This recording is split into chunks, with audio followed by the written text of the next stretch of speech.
Kajian tahdzibul akhlak. Tahdzib itu menjaga, ya memelihara, menumbuhkan itu akhlak. Ya, tentu yang dimaksud adalah al-akhlakul karimah, yang dimana ya di dalam bab sebelum ini ya, bab takabur al-kibru, dimana al-akhlakul karimah itu adalah pintu surga. Nah, sebelah mana ya kalimat tersebut? Ya, al-akhlakul karimah itu ya adalah pintu surga. Nah, tahdzibul akhlak ini yang mengarah ke sana ya, targetnya, tujuannya adalah idealnya sebutannya menggapai lahnya untuk memiliki al-akhlakul karimah. Ya, dimana syarat, boleh disebut syaratnya atau kuncinya, syarat lah atau kunci sebutannya, syarat yang harus dipenuhi untuk hal tersebut adalah bersihnya hati dari segala penyakitnya. Ya, bersihnya hati dari segala penyakitnya. Kalau nggak salah pernah saya ibaratkan seperti ini ya, hati manusia itu ibarat sepetak sawah mungkin ya. Itu ditanami padi. Itu kan menanam padi gitu ya, menanam padi di sawah. Nah, kalau hati manusia itu diibaratkan sepetak sawah itu ditanamkan Al-Qur'an. Kalau bukan Al-Qur'an yang ditanamkan, salah pasti itu ya, salah. Tidak boleh bukan Al-Quran itu yang Al-Quran atau Islam gitu ya, Al-Quran atau Islam yang ditanamkan di dalam hati, tidak boleh yang lain ya. Tapi seperti orang menanam padi kan, jangan dibiarkan menanam padi, dibiarkan nanti yang lain ikut tumbuh. Nah, yang lainnya ini penyakit hati. Kalau tanah itu sepetak sawah itu tidak ditanami padi, pasti yang lain tumbuh. Kemudian ditanami padi, yang lain juga tetap tumbuh. Nah, ini yang harus dibersihkan nih. Pokoknya tanaman selain padi itu harus dibersihkan, baru padinya itu bisa tumbuh dengan baik. Mungkin analoginya demikian lah ya di tahdzibul akhlak ini.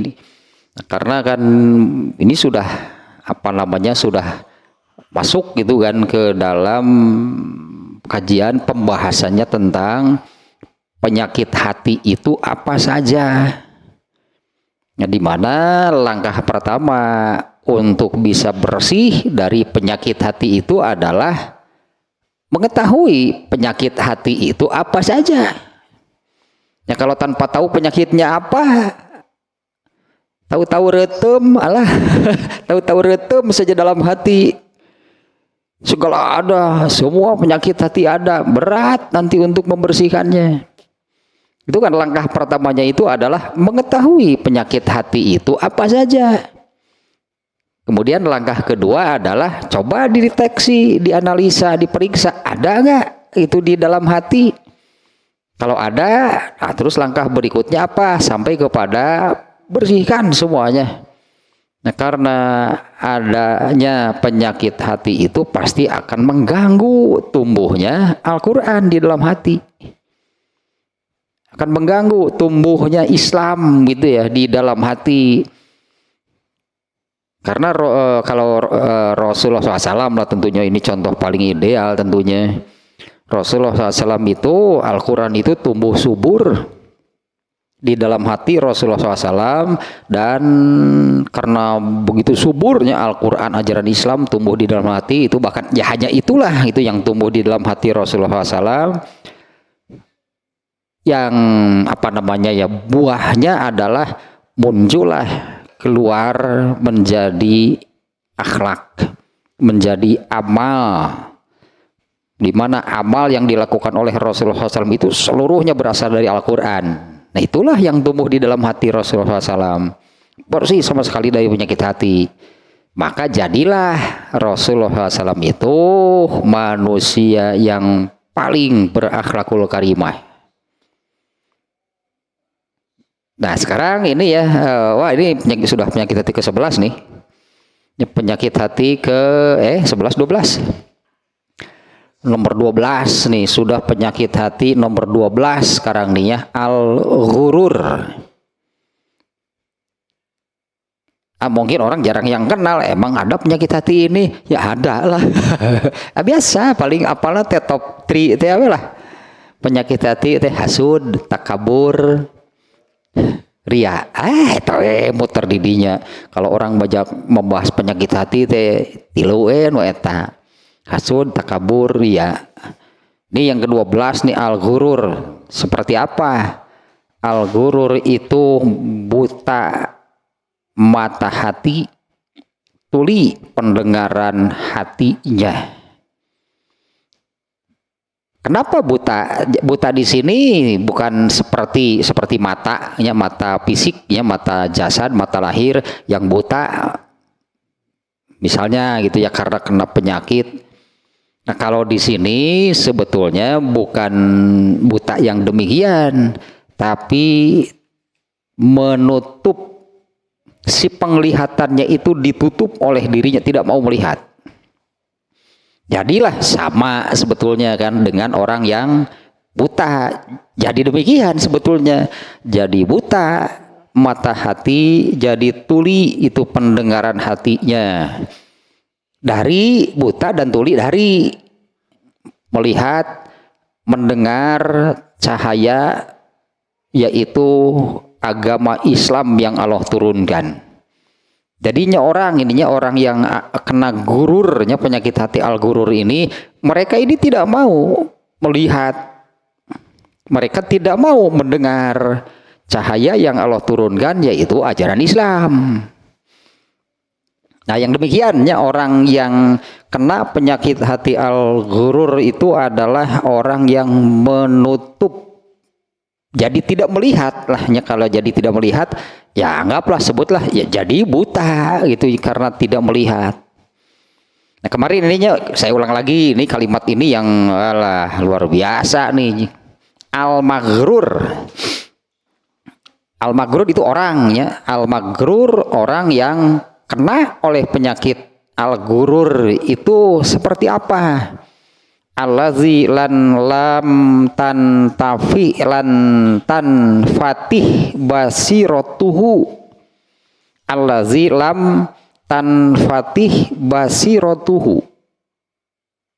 Nah, orang yang ini mata hatinya ini tidak terbuka. Kalau mata fisik mah merem, berarti bukan tidak melihat, bukan matanya tidak berfungsi.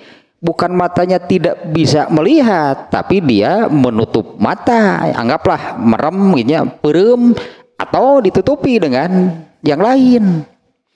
Lam tan fatih basiratuhu liyaku nabi hidayati nafsihi, supaya supaya atau agar menjadi petunjuk bagi dirinya. Nah itu tidak mau, malah Allah sudah menurunkan agama Islam, anggaplah sebagai cahaya. Banyak kan Allah menggambarkan Al-Quran atau Islam, itulah cahaya yang akan menerangi hidup manusia. Dengan Al-Quran, dengan Islam ini hidup manusia itu menjadi terang. Ya, hidup manusia itu menjadi terang dengan adanya Islam yang Allah turunkan. Nah, orang yang kena oleh penyakit gurur ini malah menutup mata. Artinya dia kan artinya orangnya yang melakukan demikian. Menutup mata. Mungkin ya kalau mata fisiknya bisa diartikan dia merem gitu, atau dia halangi itu penglihatannya, matanya dengan sesuatu. Pokoknya jadi tidak melihat cahaya agama Islam yang Allah turunkan. Nah, padahal Allah menurunkan agama Islam itu sebagai cahaya untuk menjadi petunjuk, sebagai tuntunan, sebagai landasan, sebagai pegangan dalam beramal atau pegangan landasan hidup manusia yang benar. Ini malah menutup mata, menutup telinga, tidak mau melihat gitunya cahaya dari Islam ini, tidak mau mendengar suara dari Islam ini, menutup mata, menutup telinga. Maka tetaplah dalam kondisi seperti orang yang buta, sama-sama tidak melihat. Nah, orang yang demikian ya, yang al-magrur nih, orang yang kena oleh penyakit al-gurur itu adalah orang yang demikian. Mata hatinya itu malah ditutupi, pendengaran hatinya itu malah ditutupi. Padahal Allah menurunkan agama Islam ini sebagai cahaya, sebagai petunjuk, tuntunan lah itunya dalam beramal. Intinya tuntunan hidup yang benar bagi manusia adalah ajaran Islam.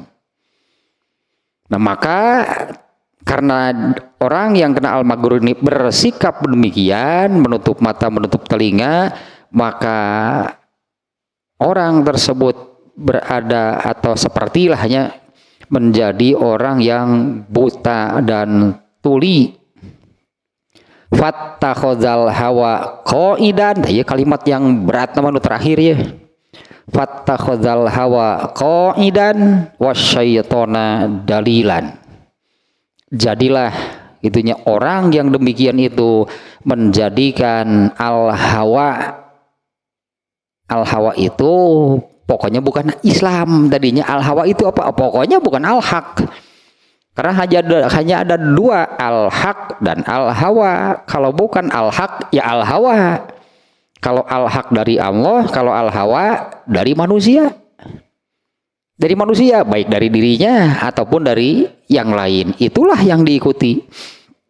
Fattakhadzal hawa qaidan. Maka mulailah atau orang yang seperti ini, jadilah dia itu mengambil atau menjadikan al-hawa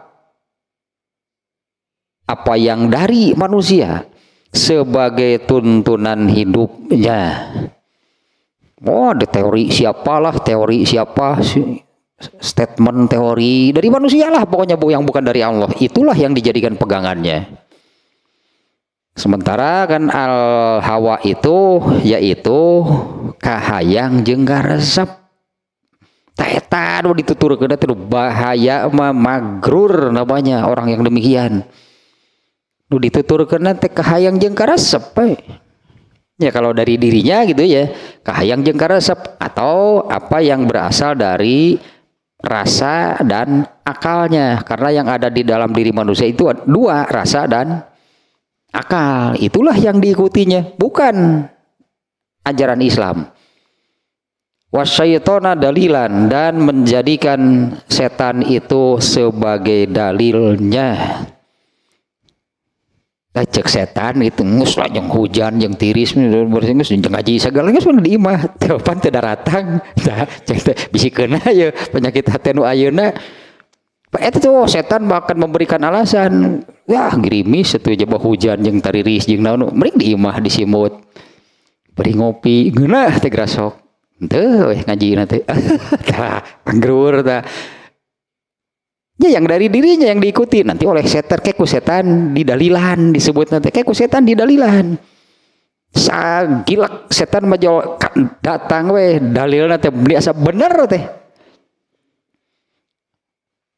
Ada setan mah ahli na ngadalil mah bisi jelema yang dalil naon sok. Wah setan melengkap. Ari rek teu balik gue. Rek teu balik rek doraka mah wah setan mah tuh.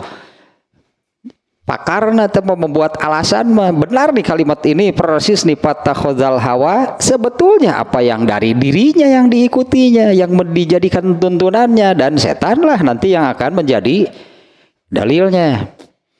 Secara umum tak itu tanya yang disebut al-magrur.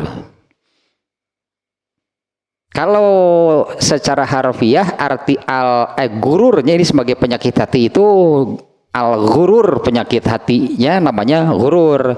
Secara harfiah apa? Tertipu. Nya al-ghurur itu tertipu, nya katipu panai jelema nu kieu teh. Karena yang yaitu orang yang menjadikan al-hawa sebagai tuntunannya dan setan sebagai dalilnya. Ini kalimat terakhir demikiannya. Fattakhadzal hawa qaidan, al-hawa lah yang dijadikan tuntunannya, wasyaitona dalilan, dan menjadikan setan itu sebagai dalil. Nah maksudnya nanti setan yang akan membuatkan alasan ikuti kahayang jeung karesep sorangan. Tapi kan ini begini, kalem cek setan teh soal alasan masuk hayang nu kumaha. Aya wae setan mah dan sehingga manusia itu merasa benar karena ketika mengikuti al-hawa itu ada alasannya, padahal itu alasan dari setan. Dan sebetulnya hati kecil hanya di bahasa orang maya gitu, dan sebetulnya hati kecilnya tidak bisa dibohongi. Itu di surat apa yang balil insanu ala nafsihi basiro. Nah, kiranya ayat eta walah moal bisa dibohongan sebut teh hati leutik mengaku eta teh salah kalah kumaha ge. Tapi oleh setan kemudian alasan-alasannya itu seolah-olah menjadi benar. Ya gerong iya ayat aja.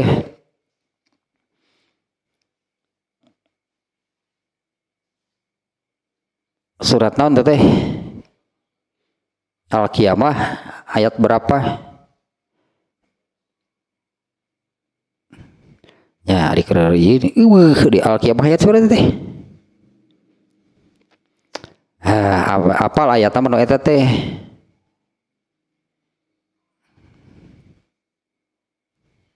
Ya balil insanu ala nafsihi basiroh walau alqa ma'aziroh.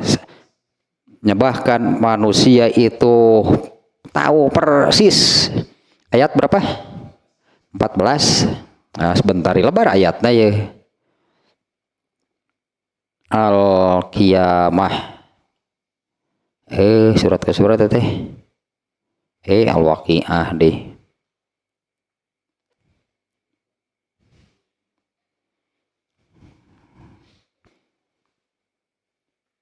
Jadi rangkaian ayatna kumaha ya teh.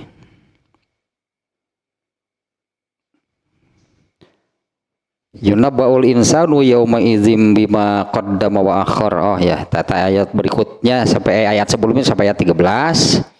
Nah, kemudian ayat 14 ini poin baru sebetulnya rangkaian demikian di surat Al-Qiyamah.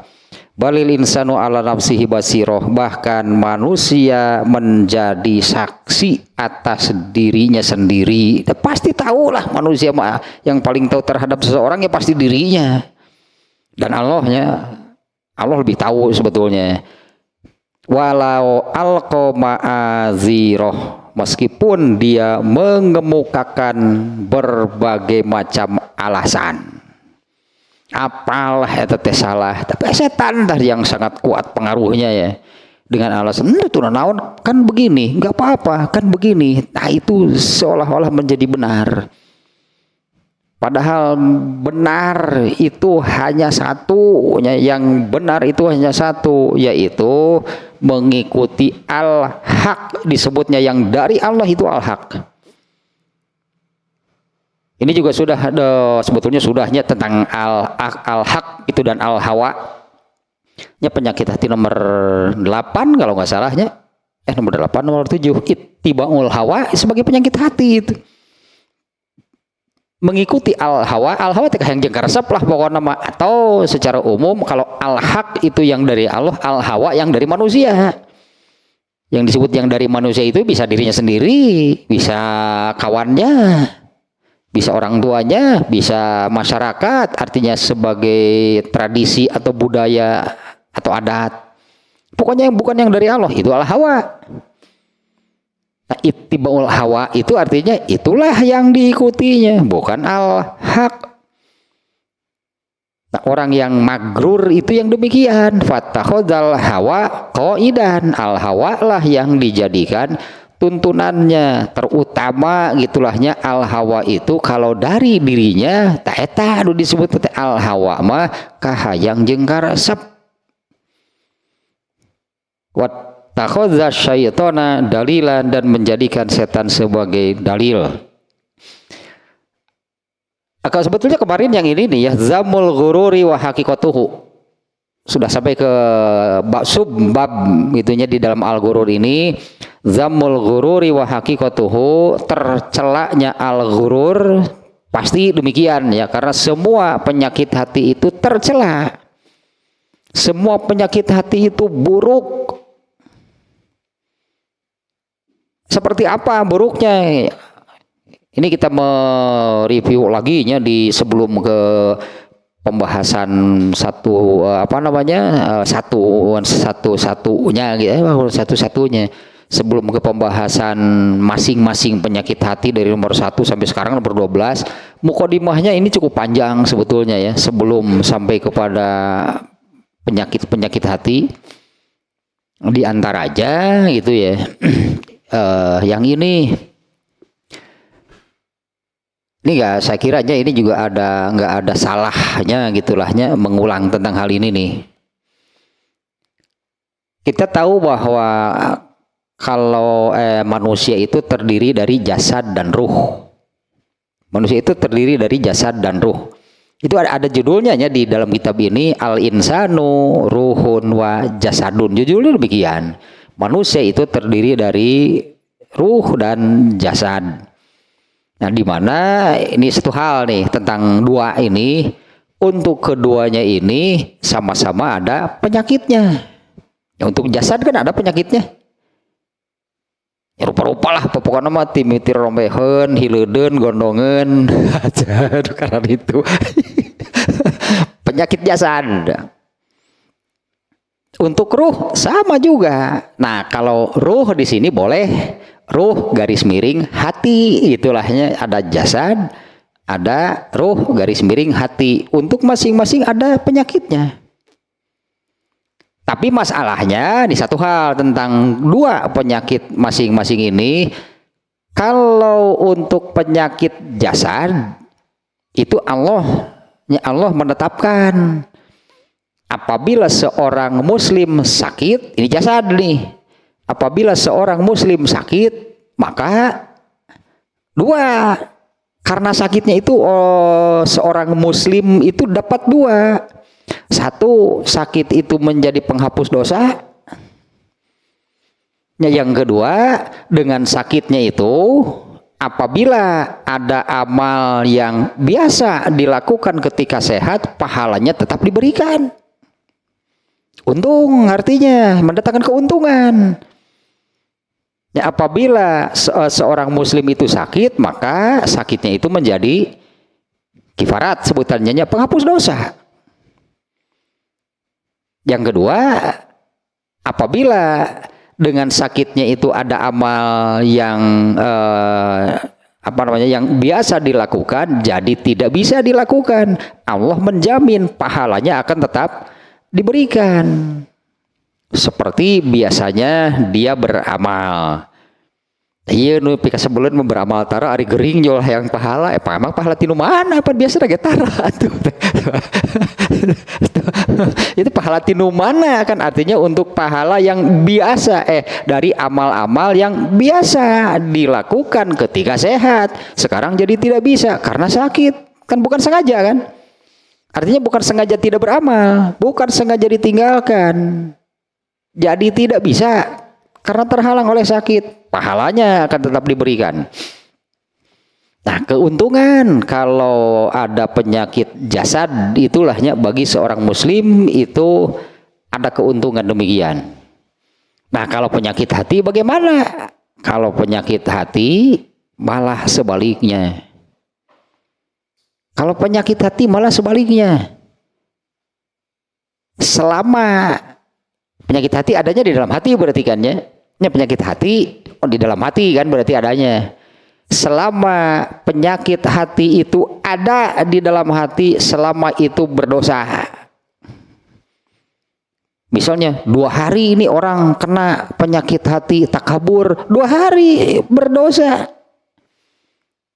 Kemudian dia keluarkan penyakit tersebut, dihilangkan dari dalam hatinya. Misalnya rasa takabur ya. Ya misalnya kena nih, seseorang kena gitu, di dalam dirinya ada takabur. 2 hari itu di dalam dia ini, di dalam hatinya ada takabur. Lalu hari ketiganya misalnya dia sadar, buru-buru itu dia keluarkan. Sembuh berarti dari penyakit hatinya, berhenti dari dosanya. Nah bedanya penyakit, kalau penyakit jasad malah menghapus dosa. Kalau penyakit hati malah berdosa selama ada di dalam hati. Selama belum dibersihkan, ia teruslah berdosa meskipun orang itu sedang tidur. Kalau orang yang di dalam hatinya ada takabur waktu tidur, ada nggak takabur itu di dalam hatinya? Nyanger ya ayah. Orang yang ada, yang kena, yang ada berartinya takabur di dalam hatinya.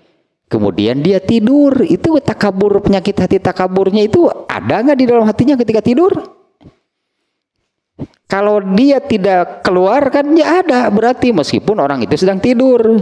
Artinya meskipun sedang tidur, eta argo dosa takaburnya terus. Begitu bangun teh nyawe ngawak-wak takabur. Ya bener kan, bahasa kersane lagi aya kan. Bahasa kersane lagi aya. Nah itu tahnya penyakit hati mah. Dan kalau tadi di awal bahwa hati ke dalam hati, di dalam hati manusia ini kalau diibaratkan selahan sepetak sawah mah harus ditanami. Apa sih yang benar untuk ditanamkan di sana? Islam, Al-Quran, itunya yang harus ditanamkan di dalam hati manusia. Kalau orang-orang kafir, berarti orang kafir yang agamanya bukan Islam, mereka menolak, nggak mau mereka Al-Quran yang ditanamkan di dalam hati mereka. Nah sementara kalau sepetak sawah itu tidak ditanami padi, terus yang tumbuh di sana apa? Segala aya, berarti aya cenggonok, aya gelang, aya naon, wah segala aya. Nah eta penyakit hati wungkul. Nah orang yang sudah menanam padi juga kalau tidak dipelihara kan akan tumbuh yang lain. Nah iya penyakit hati yang lain nanti. Dan itu akan mengganggu. Akan mengganggu kalau tidak dihilangkan, maka penyakit hati yang akan tumbuh subur, kemudian Islamnya, Al-Qurannya kasentet. Islamnya itu hirup gitu, Islamnya itu tidak hidup. Dina hirup lagi hirup teneut paeh teu hawas teh ditinggali teh pare teh paeh henteu boro-boro buahan ngagedean geus henteu ngarana segede kitu pare nanti. Karena keganggu tah ini banyak tanaman-tanaman di sekelilingnya. Ibarat demikian. Kalau orang kafir sudahlah, katakan kita tidak usah membicarakan mereka. Kenapa? Mereka sudah tidak mau kan menanamkan Al-Quran di dalam hati mereka. Iya orang Islam ya. Sudah benar yang ditanamkannya Al-Quran, tapi tak iya dibersihkan nu kararieuna. Tidak dibersihkan ya, penyakit-penyakit hatinya itu tidak dibersihkan. Al-Qur'annya tidak tumbuh, Islamnya tidak tumbuh, malah penyakit hati yang atuh anger we dosa ari gitu mah paingan teu kafir teu muslim ka neraka. Ya paingan kan teu kafir teu muslim di neraka. Kenapa? Ya ini nih penyebabnya. Mana al-akhlakul karimahnya? Nggak ada, karena al-akhlakul karimah itu bisa didapat kalau hati itu bersih dari penyakitnya. Hari ini kan tidak dibersihkan. Jauh muncul orang boro-boro al-akhlakul karimah. Karena di dalam hatinya itu yang tumbuh subur itu adalah penyakit-penyakitnya. Sementara yang pokoknya yaitu padi, kesentet, padi itu. Al-Quran Islamnya itu tidak tumbuh. Sementara apa yang akan menjadi amal seseorang itu sumbernya dari dalam hati. Ya, apa yang diamalkan oleh seseorang itu sumbernya itu dari dalam hati. Nah terus yang di dalam hati yang ada apa? Cenggonok, nya cenggono kayak keluar neng mau pare. Maka yang keluar menjadi amal teh baik ucapan ataupun perbuatan itu yang berasal dari penyakit hatinya, bukan dari ajaran Islam. Karena ajaran Islamnya bukan tidak ada, tapi tidak tumbuh, kalah nih oleh penyakit hati tawe yang mendominasi, yang kemudian muncul menjadi amal perbuatan. Nah, ayat yang ini ya buruk dan tercelanya al-ghurur nih. Yang pertama yang kemarin sudahnya ayatnya juga pendek, ada 2 atau 3 nih ayat yang redaksinya seperti ini. Ini yang ada yang dimuat di sini. Ini surat Luqman. Fala taghurrannakumul hayatud dunya. Di surat Fatir ayat 3 juga kurang lebih bunyinya sama kalau nggak salah. Fala taghurrannakumul hayat. Ini taghurrannakum itu kan kalau di sini taghurrannakum itu ini fi'il nahi kalau dalam bahasa Arab. Kalau al-ghururnya masdar. Justru al-ghurur itu adalah akar kata dari ini fi'il nahi ini gitu ya. Al-ghurur itu masdar, akar kata kalau dalam bahasa Indonesia. Sumber atau akar kata. Al-ghurur itu akar kata. Namanya akar kata ini kan kemudian akan menjadi kata-kata yang lain. Nah, termasuk di sini menjadi fi'il nahyi taghurrannakum dari al-ghurur. Maka janganlah menipu kalian al hayatud dunya, kehidupan dunia. Ya, janganlah sekali-kali gitu ya kehidupan dunia menipu kalian. Nah, mungkin lebih enak susunan demikian sih kalau dalam bahasa Indonesianya ya. Janganlah sekali-kali kehidupan dunia ini menipu kalian. Wala ya ghurrannakum billahil ghurur, dan janganlah sekali-kali si penipu itu memperdaya kalian dari taat kepada Allah. Dua-duanya penipu ini. Satu al hayatud dunia, kehidupan dunia ini menipu, dan satu lagi al ghurur yaitu setan. Oh, pasti dia itu penipu ulung tadi ya. Penipu ulung itu merayu manusianya. Oh, kalau manusia menolak teh kan nanti bagaimana kalau nanti begini kalem cek setan teh sok hayang alasan naon. Lengkap setan mah kalau untuk alasan, asal manusia mau mengikuti.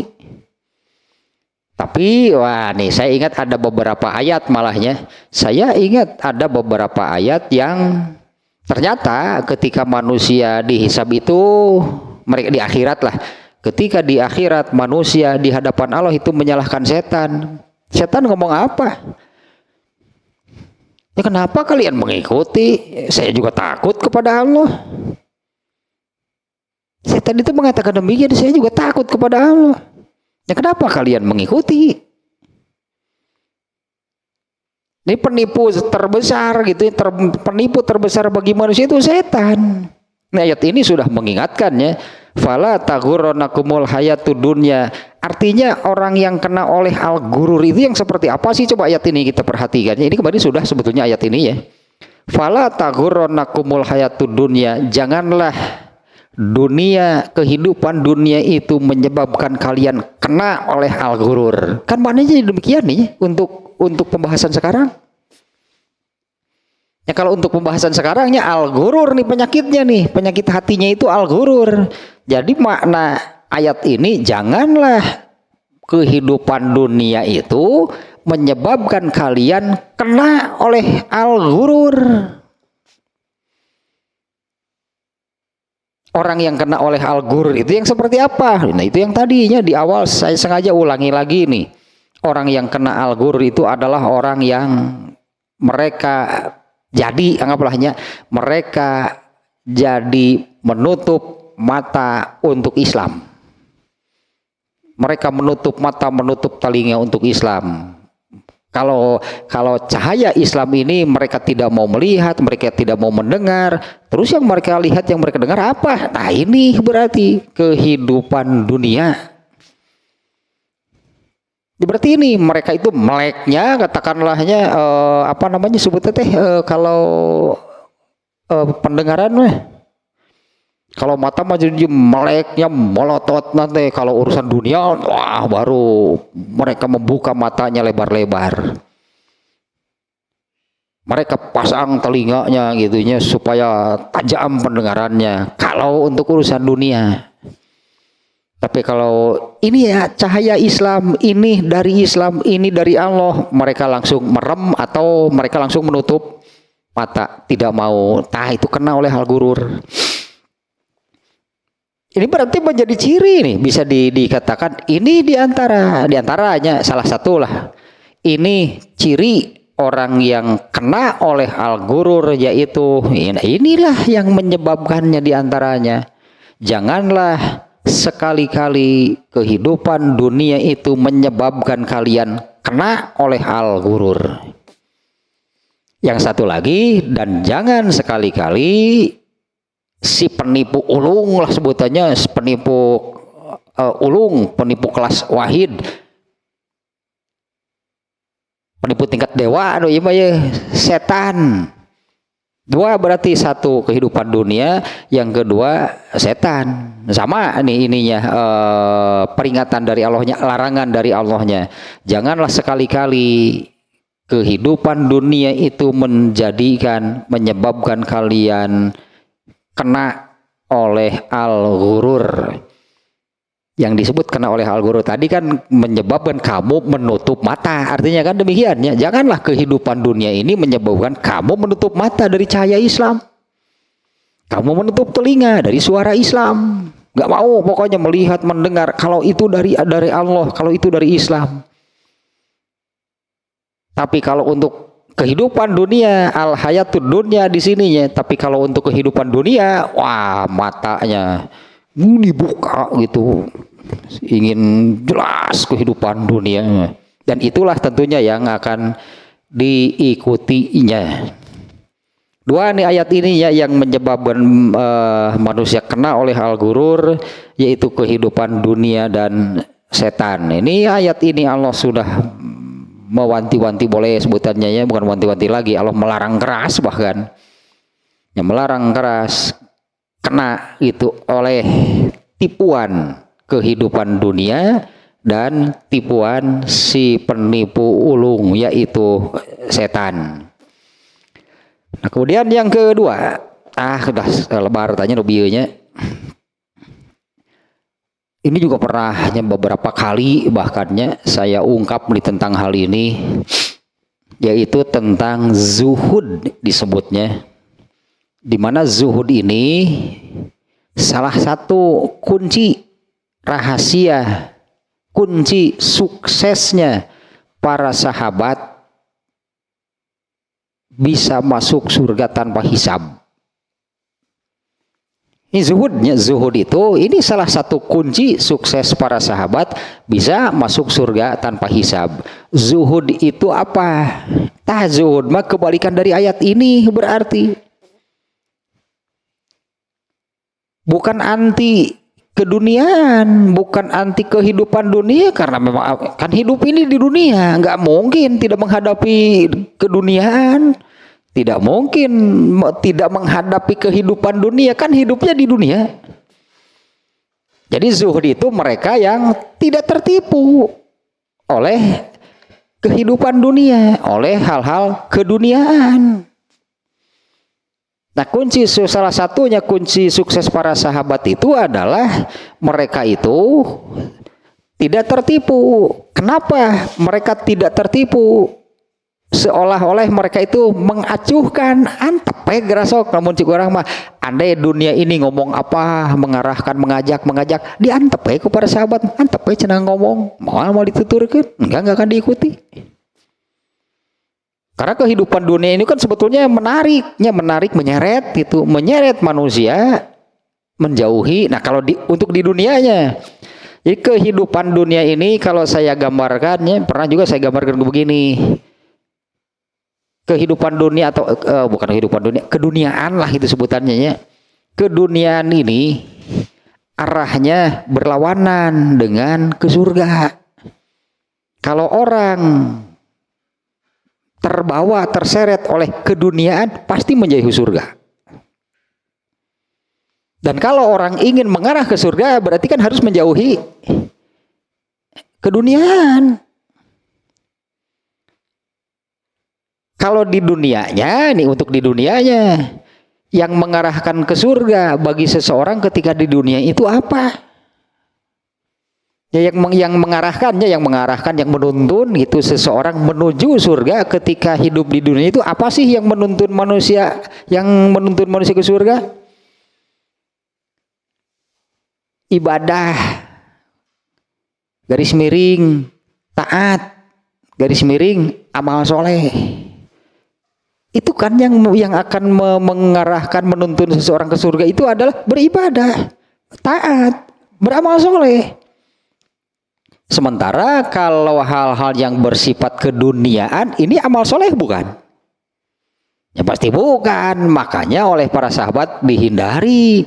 Karena keduniaan itu bukan sesuatu yang menuntunnya ke surga. Mereka tidak mau berarti. Itu kunci sukses para sahabat. Karena yang akan menuntun ke surga itu adalah amal soleh. Sementara sementara nih, selama manusia hidup di dunia itu, setiap detiknya itu amal isinya. Selama hidup di dunia kan, isi hidup manusia selama di dunia ini tiap detiknya itu adalah amal. Berarti jadi terbagi menjadi dua. Amal yang sedang dilakukannya itu apakah keduniaan atau ketaatan? Ya, coba periksa diri sendiri, ya mah. Coba periksa diri sendiri.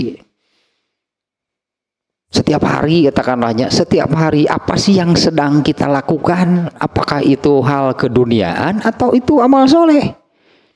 Kalau keduniaan, ya ini jelas bukan yang mengarah ke surga. Malah menjauhkan seseorang dari surga. Pantas kalau Allah ini ya, di surat surat itu surat Al-Insyirah, Alam Nasroh, Faiza farogta fansob.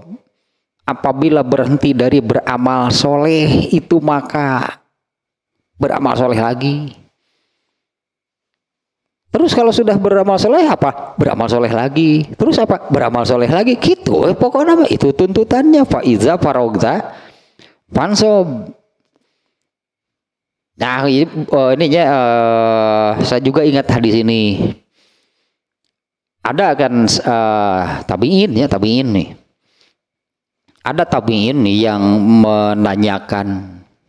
Karena Rasulullah SAW itu kan manusia yang paling berakhlakul karimah.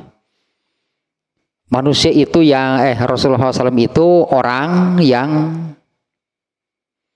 setiap detiknya itu isinya adalah amal soleh. Tidak ada waktu Rasulullah yang sia-sia. Setiap detiknya dari umur Rasulullah SAW itu isinya amal soleh. Total Rasulullah SAW semuanya isinya amal soleh. Makanya nggak ada peluang untuk ada dosa bagi Rasulullah. Nggak ada. Karena semuanya setiap detik waktunya itu diisinya dengan amal soleh. Makanya Rasulullah bersih dari dosa.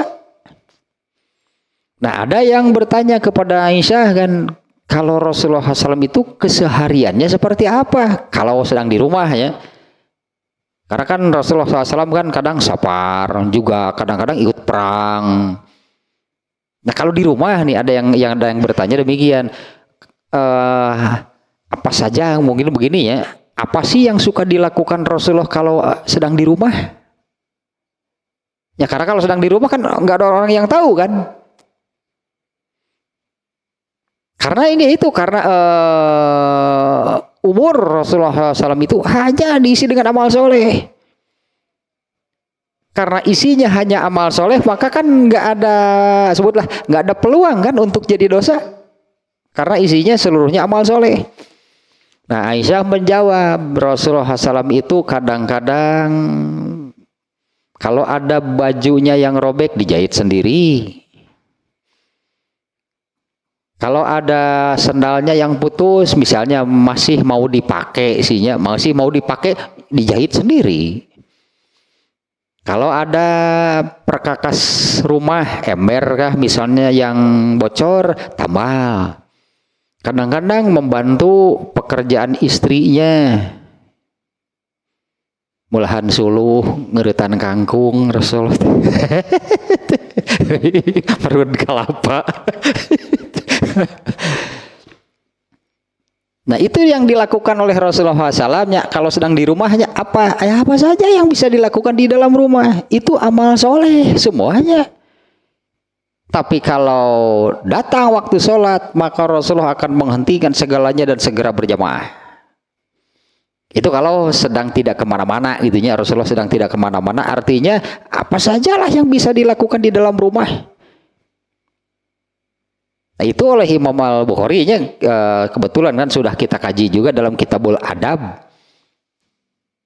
Nah, itulah adab orang Islamnya, apa yang dilakukan oleh seseorang untuk rumahnya gitunya.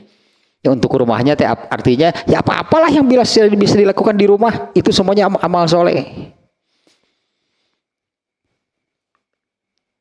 Jadi itu kapikir mah eta deh tidinya nah itu kapikir mah moal. Malah aya nu geus kapikir mah tapi dah teu dipigawe mah. Eta segitu nyak celakan bocor bocor geus weh. Mun keur hujan gitu katingali mun keur teu hujan mun cuk urang mah aya karep atuh ngomean dan teh. Kalau mun hujan deui nya eta bocor gitu bunggul weh. Wah karep pengen hirup teh. Wah kamau. Wah kamau teh mah. Cik itu bener kan mun cik urang mah. Ya apa yang bisa dilakukan gitu di dalam rumahnya, ya itulah yang dicontohkan oleh Rasulullah SAW. Dengan landasan tadinya bahwa seluruh umur Rasulullah SAW itu isinya hanya amal soleh, makanya tidak ada sedikit pun yang jadi dosa. Karena kan orang berdosa pakai waktu kan. Ya kalau orang berdosanya kan pasti menggunakan waktu kan. Nah itu waktu Rasulullah SAW itu nggak ada berarti. Ya benarlah Rasulullah SAW itu kan tidak punya dosa sama sekali. Bersih kan Rasulullah SAW itu kan satu-satunya manusia yang tidak berdosa. Nah karena yang tadi diantaranya ya, seluruh waktunya itu diisilah dengan amal soleh, maka tidak ada peluang berarti untuk dosa. Nah ini yang sangat dihindari oleh para sahabat, namanya zuhud. Karena ini menggambarkan saja nih, keduniaan itu mengarah ke satu arah, maka kalau ke surga itu ke arah yang berlawanan. Kalau orang itu dengan urusan keduniaan itu yang dilakukannya, ya ini pasti menjauhi surga karena ini nggak ada pahalanya. Nah bahkan di ayat ini kan janganlah kalian janganlah kehidupan dunia ini kan menjadikan kalian kena oleh al-ghurur.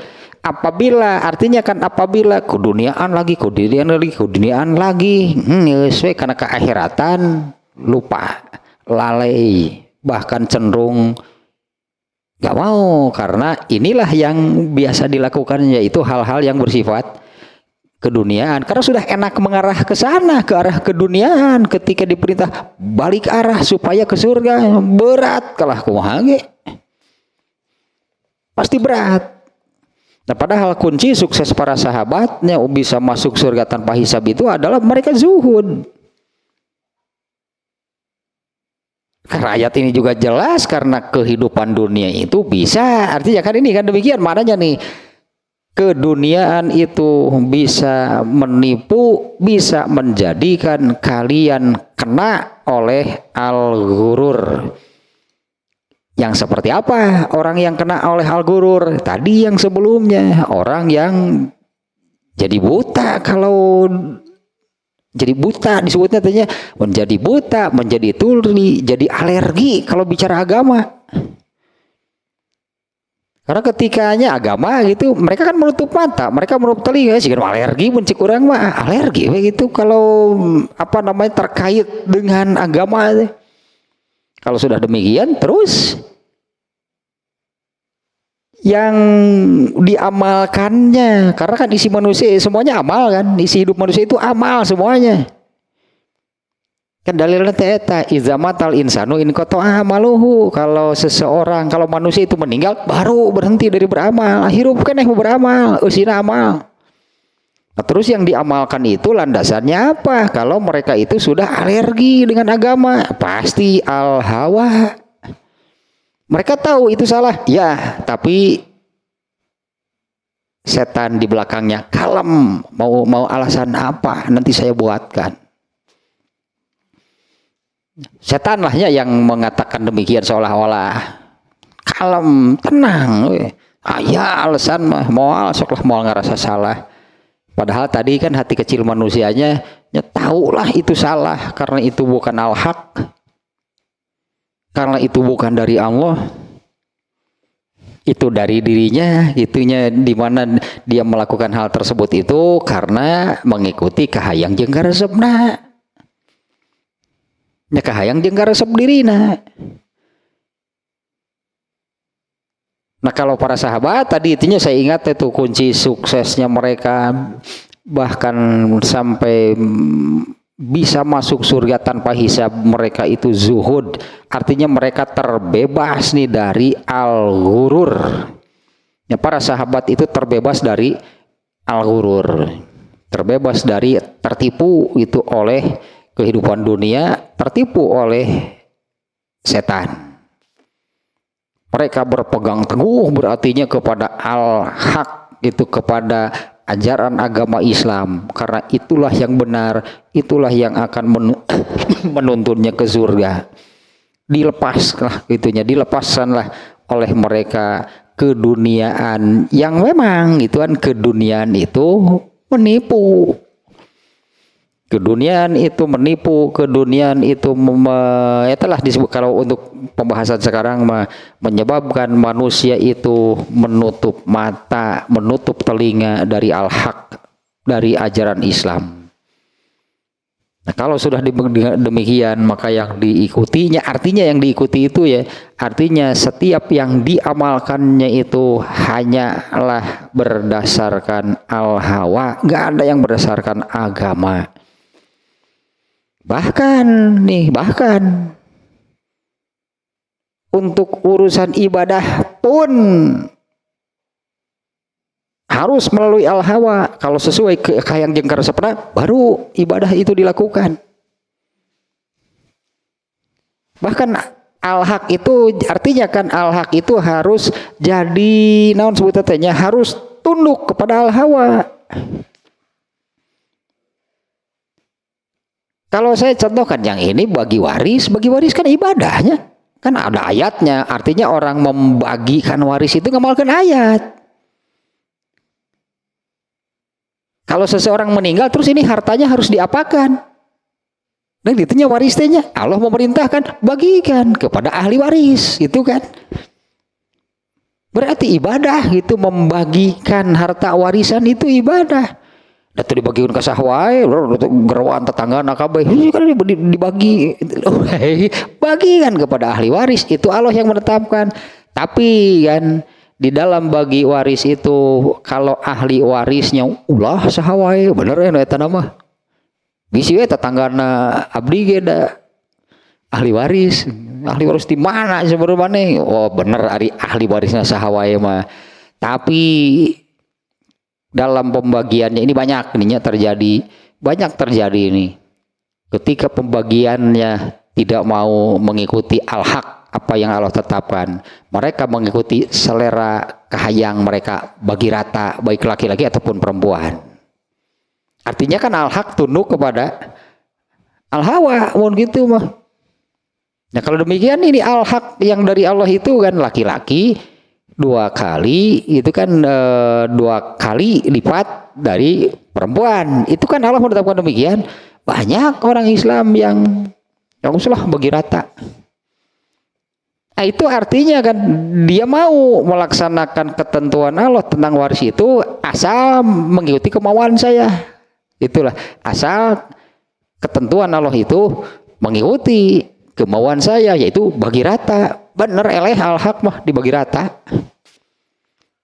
Ya, setan yang memberikan alasannya, nya atuh karunya itu banyak awewe ngon hiji. Andai ini, apalagi kalau nih kondisinya demikian, jabat salakina geus teu boga, jabat teu geus eueuh, jabat teu boga gawe. Sementara anak-anak laki-lakinya sukses, baleunghar, sok rek teu watir eta ka adi, teu watir ka dulur awewe, setan teh gitu teh. Ya setan yang akan mau mendatangkan alasan. Nya tah geus bagi rata. Bagi rata tungtung nama. Padahal bagi waris teh ibadah hukumnya. Kalau membagi waris itu berdasarkan ketetapan Allah, selain dapat harta anggaplahnya dapat pahala. Kan melaksanakan ketetapan, melaksanakan aturan Allah itu Allah akan memberi pahala. Nah, kemudian wah ini nih, ya ini parah ini. Kenapa ada ayat fawailun lil musallin?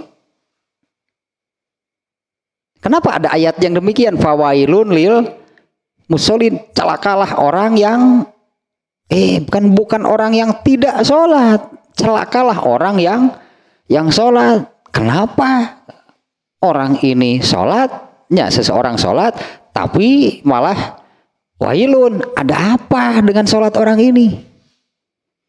Inti nama da sholatnya lain taat, sholatnya itu mengikuti al-hawa.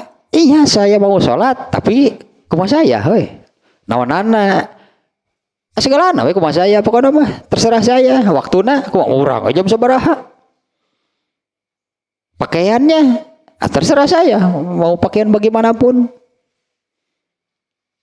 Padahal kan tentang waktunya, kalau di dalam Kitabul Adzannya yang juga sudah kita kajinya, di dalam Kitabul Adzan di Imam Bukhari ini, Imam Bukhari itu kan memunculkan Kitabul Libas, itulah bab pakaian terkait dengan sholat nih ya.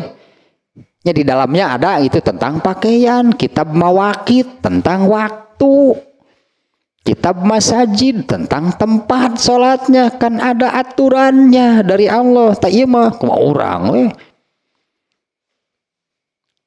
Masjid itu kan rumah Allah. Masjid itu rumah Allah ya. Kemudian di masjid ada yang azan. Dan azan itu kan ajakan, ayo kita sholat. Di mana? Kan hayya ala sholat itu, ayo kita sholat. Di mana sholatnya? Ya tanu azan di mana? Di masjid, di rumah Allah. Cek nu di imah, urang ge boga imah, ini yo tah atuh teh kuring kumaha maneh wah, teh kumaha urang ibadah teh, urang ge boga imah. Saya salat di dieu, urang ge boga imah mah, padahal ada azan di rumah Allah.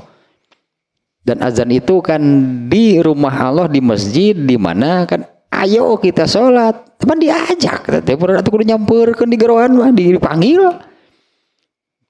Tah seolah-olah ngomong gitu, maka jeung kudu ditu sagala. Ngos di imah, da urang ge boga imah.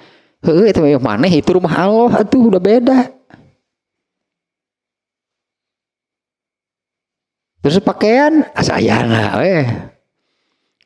udah sholat make training garis tilu nu Adidas geuning bacaan teh. Hai kumaha ieu teh sholat teh. Bari geus belel deui geuningan teh nu training gitu sebut teh. Biasa nu sok dipake jogging, tah mun keur jogging kudu kitu atuh atana calanana. Ieu mah keur sholat jeung imaman deui. Aduh. Baju bae kaos oblong, hidung tulisanna bieu teh sepultura. Haji kumaha ya teh, ada ketentuannya. Tah eta teh salat tapi taat enggak? Atuh ulah kumaha maneh, ulah kumaha urang. Jadina kitulah seolah-olah memang dia tidak mengatakan demikian secara langsung, tapi kan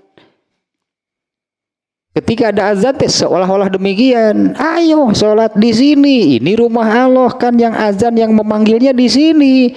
Panu di imah karena itu. Oh, guru itu segala. Yo, urang ge boga imah. Taat ya. Eta teh masuk al hawa, berarti ari nu kitu teh terkalahkanlah oleh al haq. Ibadahnya pun jadi ibadah yang berdasarkan al hawa, yang berdasarkan al hawa itu kan semuanya bukan ibadah tadi kan.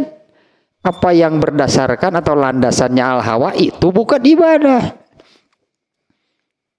Apalagi kalau untuk urusan yang sebetulnya ini seharusnya ibadah. Udah ering usup malah.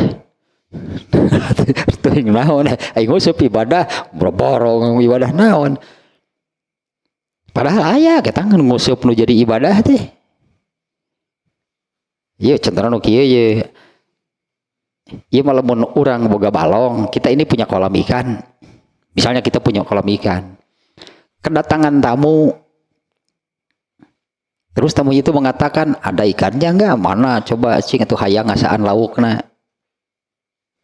Nya kata urang usupan heula tah ngusupna teh ibadah eta mah. Menghormati tamu beda atuh jeung ngarencanakeun ngusup ya dalam rangka naon ieu teh dalam rangka al hawa anu eta mah mun nu bieu nya ieu mah kadatangan tamu terus cek tamuna teh ayaan eueuh lauk teh ayaan juga tu mana hayang ngasaan kalah atuh urang usupan heula ban ngusupnya tah mun eta nya menghormati tamu mubah ari ngusup teh eta tamu hayang lauk ku urang trek diusup rek dikecerik rek dibedahkeun atawa rek diudag ku urang teh ngajelang we pok sae wah udag kumaha maneh cek urang teh pokona saya hayang lauk cek tamu teh tah teh seuring aing ngusup teh mubah mun eta nya mubah itu mereka dikusupan, mereka dikecerik, rek disirib, rek dibedahkeun, rek dibompek, pokoknya mah yang lauk cek tamu teh.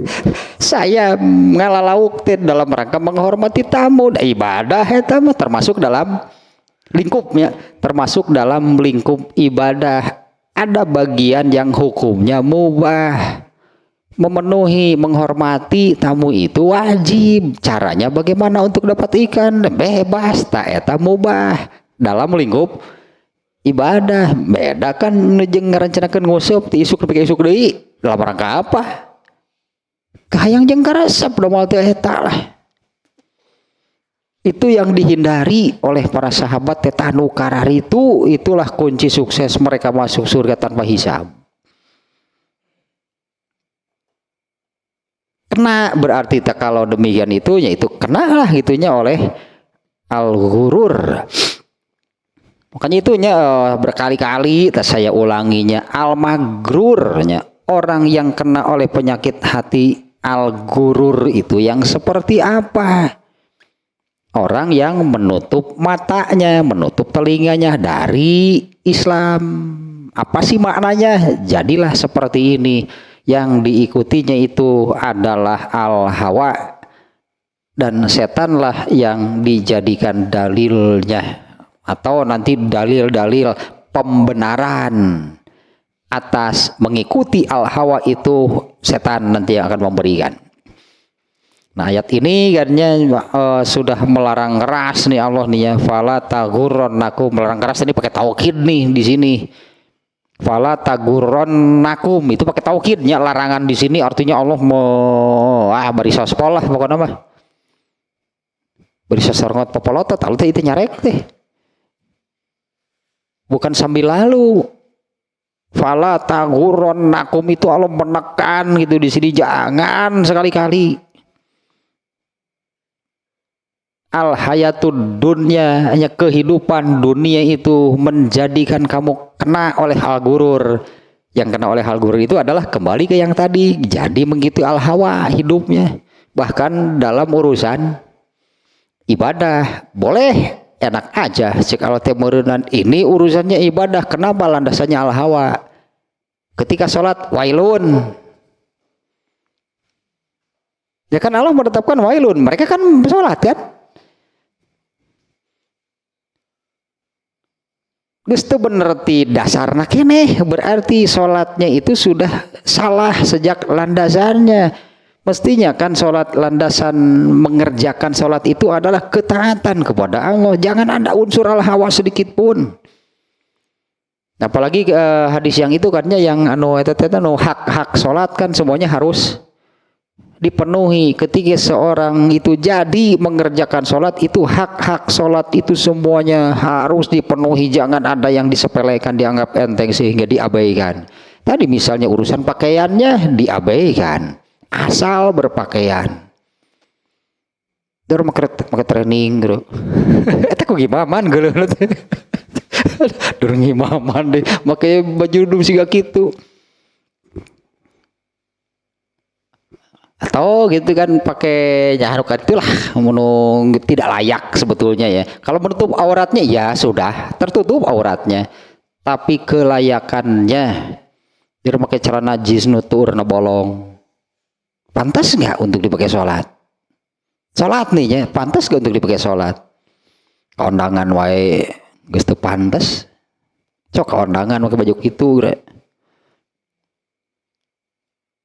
Dor pakai kaos tulun nomor 7 teh kaos nomor 7 atep luhur teh. Aduh aing mah cik atulah no. Lord atep aduh ampun. Kelayakan itu sudah tidak pantas, kena nantinya oleh wailun. Karena itu satu hal kan ya. Ini soal berpakaian nih, landasannya di dalam Al-Quran soal berpakaian, pakaian untuk sholat itu surat Al-A'raf ayat 31. Ada ketentuannya. Imam Bukhari mau panjang lebar bab tentang pakaian, berapa bab dibahas nih pakaian untuk sholatnya.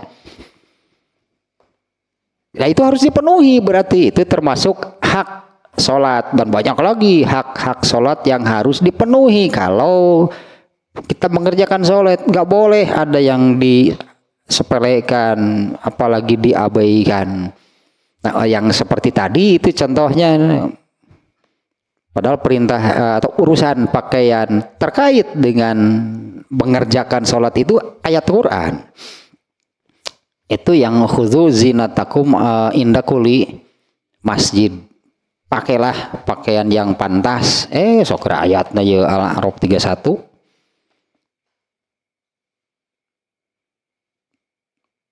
Ya apalagi secara total gitu, total sebenarnya sebetulnya hidupnya itu hanya keduniaan saja, hidupnya itu hanya untuk keduniaan.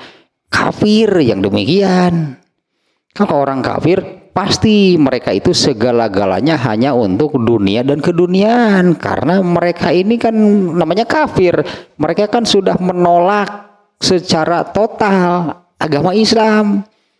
Ya pastilah yang mereka lakukan itu nggak akan ada satupun yang mereka lakukan itu karena taat kepada Allah, nggak akan ada. Tapi hal ini kemudian merasuk hal ini merasuk ke dalam orang-orang Islam, dan Rasulullah kan sudah mewanti-wanti tentang hal tersebut. Orang Islam itu akan hidup dengan cara hidup orang kafir. Itu sudah ada hadisnya yang demikian. Dan seperti apa? Iya persisnya orang Islam, tapi yang dilakukannya sehari-hari itu hanya dunia dan keduniaan. Gak ada hal-hal yang mengarahkannya ke surga. Magrur namanya. Ini orang yang demikian itu magrur. Benar ayat 31 itu. Al-A'raf ayat 31-nya. Ya bani Adam khudzu zinatakum inda kulli masjidin. Kulu washrobu wala tusrifu innahu la yuhibbul musrifin. Nah, ini tentang pakaian, yang khususnya tentang pakaian terkait dengan sholat. Ini ayatnya.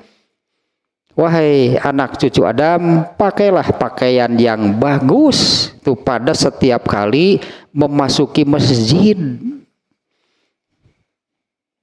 Itu kita pakai training. Training garis tilu, aduh ngimaman teh pakai kaos oblong. Itu ya tulisan di dia teh eta megadet teh. Aduh, kumaha ieu teh. Jadi imam di nyeri hate di imaman kuno kitu, aduh. Nah itu ayat nanti, wahai anak cucu Adam pakailah pakaianmu. Ini maksudnya bahwa ini urusan ibadah, tapi kalau ini tidak dilakukan berarti kan pakaian menurut dirinya kan. Soal pakaiannya kan menurut dirinya. Kalau menurut Allah berarti ya inilah ayatnya, pakailah pakaian yang bagus. Pakailah pakaian yang layak, pantas gitulahnya untuk digunakan digunakan salat. Ketang kudu apal heula ditengartieun meureun gitu nya. Ya salat itu apa? Ya salat itu apa? Salat itu kan menghadap Allah, cik atunya rek yang hareup ka Allah eta bajuna. Padahal Allah sudah memerintahkan demikian. Nah ini termasuk nih hal seperti ini nih ya, hal seperti ini termasuk. Untuk yang jelas sholat jelas urusan ibadah gitu kan. Untuk hal-hal yang jelas urusan ibadah saja malah mengikuti al-hawa. Semestinya kan kalau untuk urusan ibadahnya mestinya benar-benar gitu segalanya lah gitunya mengikuti al-haq, mengikuti apa yang Allah tetapkan. Ini salah satu contoh nih. Salah satu contohnya adalah pakaian kalau mengerjakan sholat. Jangan ada al-hawa, ikuti apa yang Allah perintahkan, yaitu pakai pakaian yang layak, pantas, yang bagus bahkan kalau mengerjakan sholat. Jika teh kos megadet potong dipakai sholat. Dari gambar tanggorak di dia nanti, aduh bacaan layar super pegawai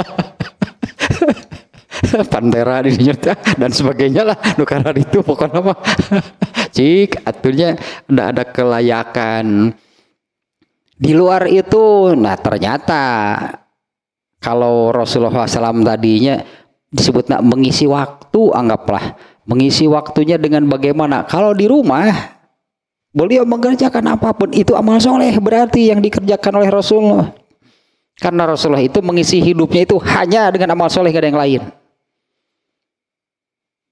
Memang perintahnya tadi kan faiza farogta fansob, selesai mengerjakan satu amal soleh itu amal soleh lagi, terus setelah selesai apa amal soleh lagi.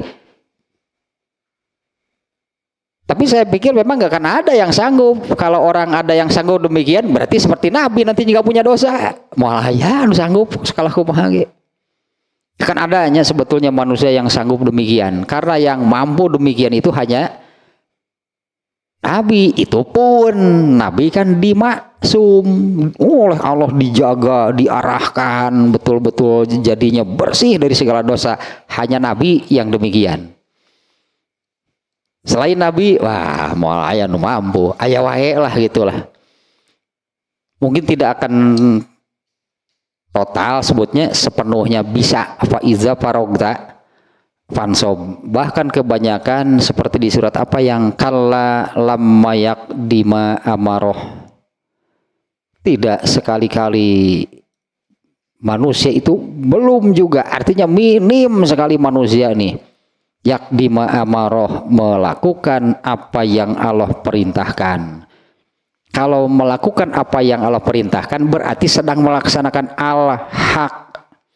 Lepas dari situ al-hawa lagi. Tahu gitu tah manusia mah. Nah kalau yang al-magrur itu orang yang minim berarti ibadahnya, minim ketaatannya, minim amal solehnya karena lebih banyak dalam urusan keduniaan. Al-hawa dengan dua pokoknya nama al-hawa dan al-haq. Kita mengambil yang mana tah tinggal gitu. Meskipun kalau terus berada di dalam al-haq teh eta mustahil teh itu ya, karena hanya Nabi yang demikian. Tapi disebut teh atunya Allah loba teuing we hoyo we meureun kitu teh naon terjun, bahkan terjun naon sebutnya uplak, disebutnya bahasa Sunda namanya uplak we dina al hawa atuh kira taatna. sakalian taat sholat siga kitu teh kanyataan masih alahwanya terbawa wailun jadinya. Ya kalau wailun kan bukan pahala yang didapat, wailun kan celaka, dapat pahala masa celaka, dosa yang mencelakakan manusia. Nah, harus dibersihkan para sahabat lah contohnya ya, para sahabat tidak seperti Nabi pasti, para sahabat punya dosa, iya karena hanya Nabi yang bersih dari dosa, tapi mereka bisa masuk surga tanpa hisab. Tadi antara kuncinya, rahasianya atau kunci sukses mereka itu adalah zuhud. Nah iya zuhud teh menjauhi lah gitu, menjauhi hal-hal yang bersifat keduniaan, karena yang bersifat keduniaan itu ini ayatnya jelas akan menjadikan kalian kena oleh penyakit hati yang ini, yaitu penyakit hati gurur. Hidupnya menjadi tertipu, hidupnya menjadi gelap karena menutup mata, menutup telinga dari cahaya Islam. Tasrah teh hiji ah. Belumnya ke ayat yang kedua nih, ayat yang kedua nanti di surat Al-Hadid. Juga ada hadisnya satu, kemudian nih rangkaiannya memberikan memberikan resume gitulah, memberikan intisari. Ini juga bagus nih intisarinya. Di antaranya seperti ini nih ya bocorannya ya mah kisi-kisi ya. Kullu ma waroda fi fadlil ilmi wa zammil jahli fahuwa dalilun ala zammil ghurur. Semua